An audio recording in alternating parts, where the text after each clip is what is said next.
This podcast is brought to you by the Prospect Research Institute, an online learning community. Do you ever worry if you're doing research and prospect management correctly? At the Institute, we turn researchers into fundraising intelligence assets, leading your development officers to the biggest and best donor prospects, and bringing your organization major gift success. With fundraising, obviously the elephant in the room is money and asking people to give. And so people's relationship, even back to childhood, around money and the family can be a big factor. And so what I really try to impart on people is, as a fundraiser, you're really a dream broker in helping that donor realize their dreams to serve the community and make an impact. Welcome to Prospect Research Chat Bites, a podcast by and for prospect research professionals. Today, I'm talking with Derry Deringer, Principal Consultant at Deringer Consulting, LLC. Hello, Derry. Thank you for joining me today on Chat Bites. Jen, great to see you and great to be here. So before we jump into our topic of major gifts, I'm wondering if you'd be willing to share how you found yourself in fundraising. Yeah, well, my move into the nonprofit sector and fundraising began on a rugged 25-hour journey over several days in the Andean mountains of Ecuador, Peru, and Bolivia, believe it or not, in 2001. I guess you could say the struggle and strength of the indigenous people that I met kind of led to my commitment to serving in the public sector after a career in corporate sales. And here I am. Wow, corporate sales. That's a pretty good segue to frontline fundraising for sure.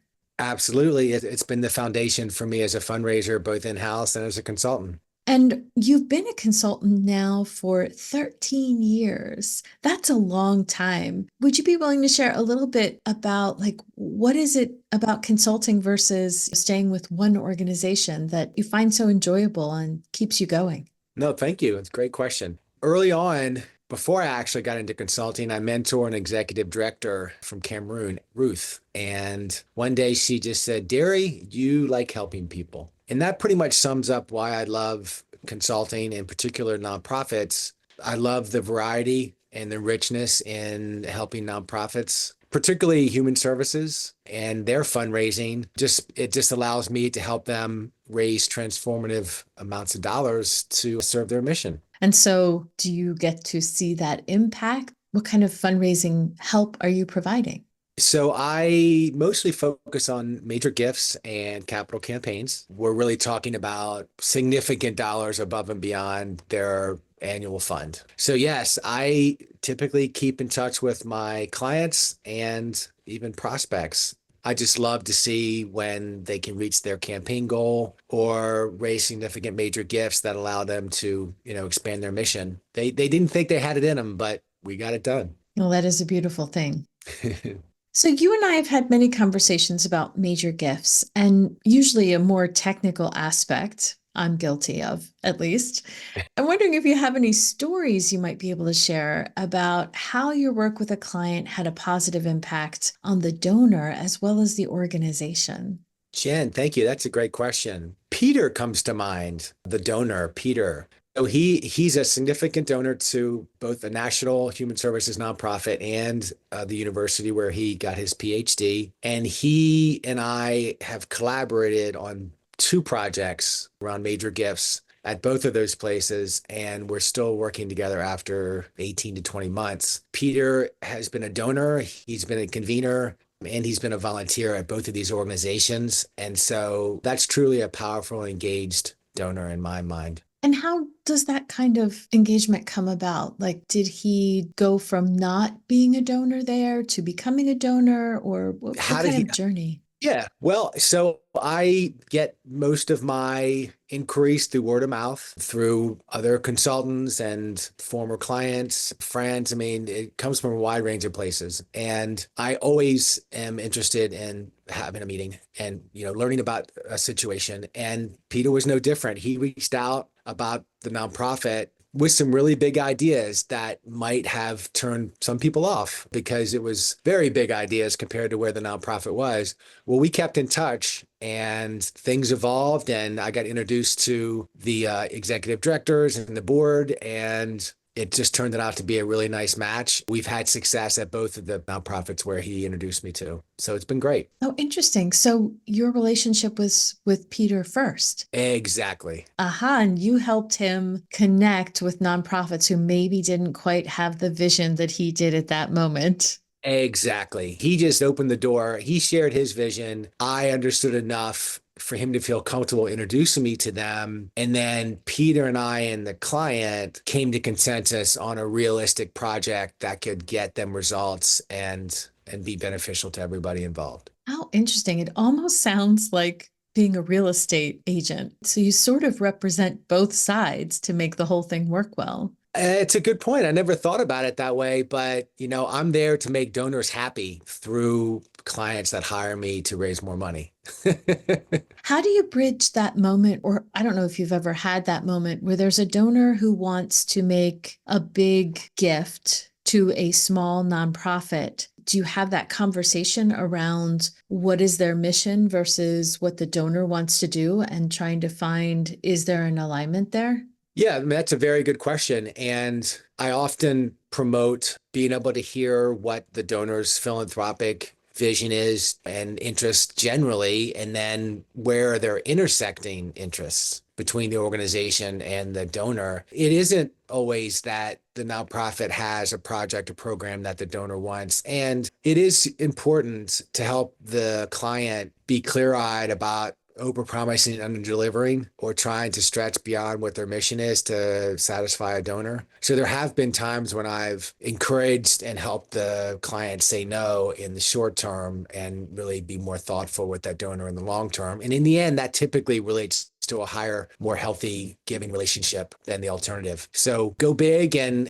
help the donor get to their goal, but you do want to follow the nonprofit's mission and its gift acceptance policy and stay within what's reasonable. Well, that is so smart because it would be sad to get a transformative gift and then be unable to implement it very well. Yes. And I always say this donor is really attractive right now, but by saying yes to this donor that might not be a perfect fit, what other possible donors that are out there are you saying no to in the meantime? Oh, interesting. I hadn't thought about the idea of the opportunity loss. It is a pretty intense thing that happens with these big gifts. Absolutely. So even though it's their job to talk to donors, many fundraisers, unlike you, feel uncomfortable reaching out to donors and talking with them. How do you help them overcome hesitancy or even just straight up fear? Love this question. I have learned over the years, given my experience, but also just my style, that it's best right up front not to sugarcoat about the best practices that are needed for success. So I give people the bottom line right up front on what it takes to get big results, to set the expectations and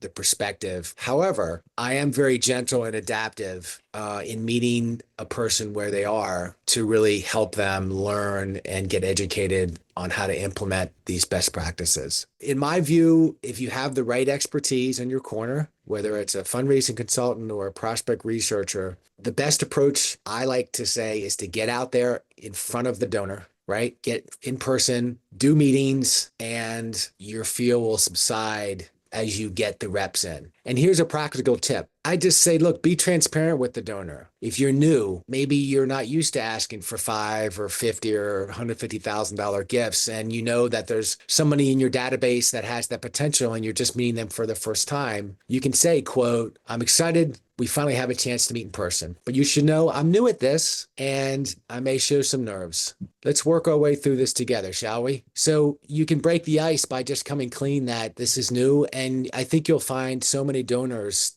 being really empathetic and actually wanting you to succeed rather than trying to act like you have it all together if it's something that's new to you. Now, I don't recommend reaching out and having your first major gifts meeting with your biggest donor, but you can break the ice and make it a lot easier if you bring them to your side as you're starting to develop these skills. That's great advice. And there really are so many friendly names you can come up with on the donor list to practice on. like people who have given for many years to the organization or have a high lifetime giving or monthly donors. All those people are usually pretty friendly and accessible. Absolutely. You're exactly right. So, this sounds like some really good practical sales advice, if I dare to say that, where you are talking about doing the reps. Like you simply have to make the phone calls, go on the visits, and persist. And as a result of that, you kind of become somewhat desensitized, and then you can start thinking when you're on those visits. How much of your sales training have you been able to like bring over to the fundraising space? And what kind of things are different in fundraising from sales? With fundraising, obviously the elephant in the room is money and asking people to give. And so people's relationship, even back to childhood, around money and the family can be a big factor. And so what I really try to impart on people is as a fundraiser, you're really a dream broker in helping that donor realize their dreams to serve the community and make an impact. And I guess that kind of ties into sales where because I was out in front of potential clients early on, I no longer really even thought about rejection or about no or about any of those things that cause new sales or people or fundraisers to stumble. I really just zeroed in on finding out what that person needed, what their pain points were or situation were, and then just asked questions and built rapport and had a conversation to be able to, once I uncovered their needs, deliver what they needed. Before I let you go, I'm wondering if you have any tips for prospect research professionals. And I'm thinking around how do we build fundraiser confidence to do outreach and cultivate donors? What kind of information should we be providing that's not too much, but that can help build some confidence?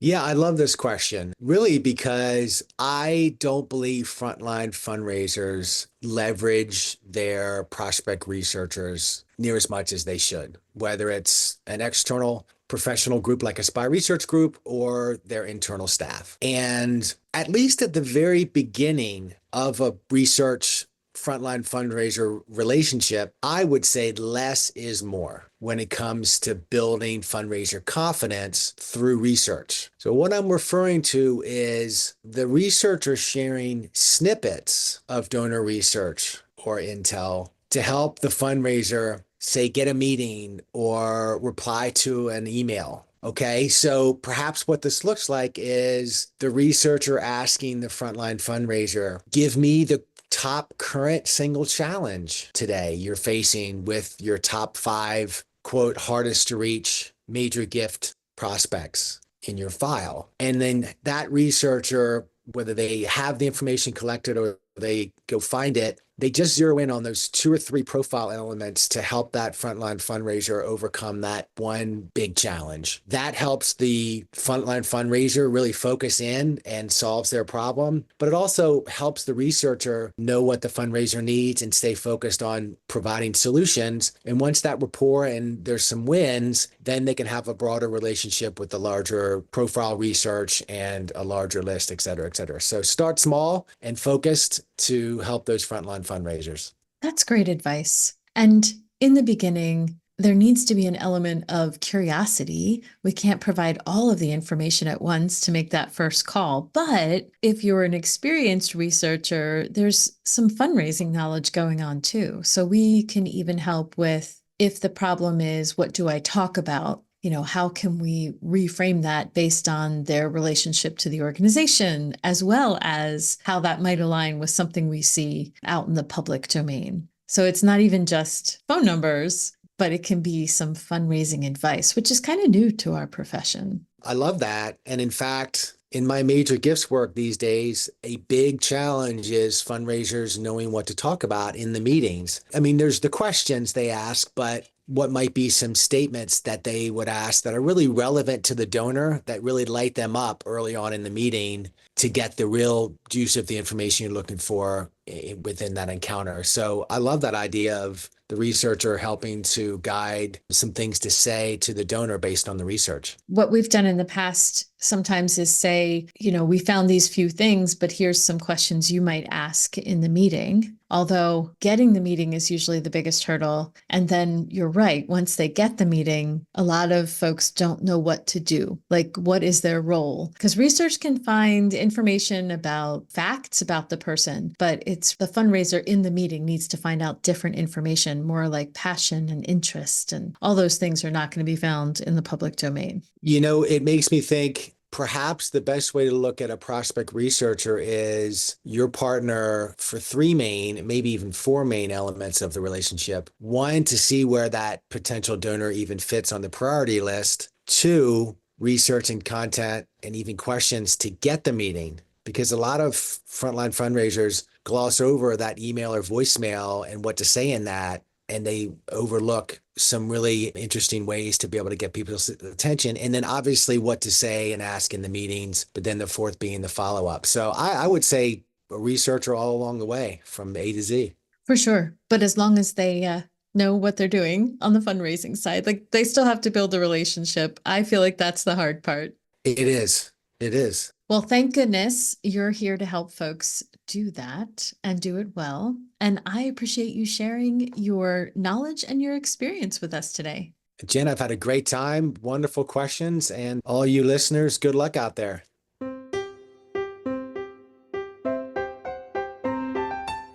That was Derry Deringer, Principal Consultant at Deringer Consulting, LLC. Be sure to click the link in the show notes and connect with Derry on LinkedIn, because it takes a special person to work with small and mid-sized nonprofit organizations, and Derry is one of those people. He provides the boundaries. You've got to do the work with repetitive donor outreach, but also the softer coaching on initial scripting, being curious, and listening. I've been on the lookout for these special people in fundraising because, and I know I'm probably preaching to the choir here, but research just isn't as helpful if fundraisers aren't skilled at building relationships. And when research can work with a skilled relationship builder, it can have a dynamite impact.